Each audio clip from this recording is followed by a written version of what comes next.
after finishing Elizabeth Clare Prophet's book, you may be wondering, is there anything from this text that I agreed with or will take with me from it?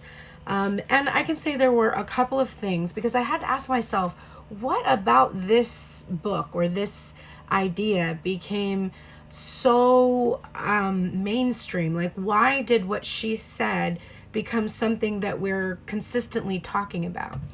And one of the conclusions that I've drawn is that it was one of the only sources where you could find some of the descriptions of experiences you may have had. One of the best examples that she gives of that shared experience is when she says, "It was one of those indelible experiences that never dims with time. I happened to look into a mirror where I was dressing, and I looked up and I did not see myself. I saw the face of my twin." So I've had that experience before. I think a lot of us have. And so I think one of the reasons why we may resonate with anything in this book is because there are some things in here that we can say we have experienced ourselves. However, taking that next step and drawing a lot of conclusions about those things, that's another story altogether. I do want to point out that even in Elizabeth Clare Prophet's text, she says the following thing: "This search for our twin flame is prompted by our higher selves, but inadequately understood at the physical level.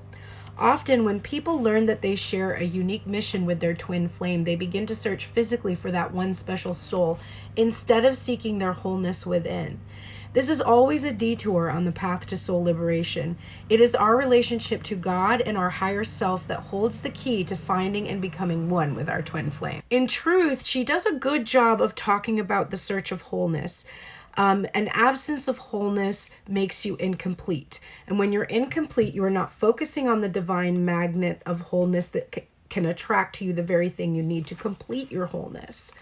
You are incomplete in some sense of the word. You lack this or that, and you have to tie into the superior matrix of your wholeness, which does exist and is now at inner levels. So I do actually agree that she has a good sense of that lack of wholeness and how this search for this other being kind of fills that void. I really like what she said here in the end. I thought that this was something really beautiful that I would always try to remember. "Maybe I'm not worthy now, but 1 hour from now I'm going to be worthy. I'm going to remake myself so that I'm irresistible to God, the angels, the masters. They're going to walk and talk with me. They're going to enjoy being in my house, and my twin flame is going to seek and find me." Some of the things she said were very inspiring, but overall,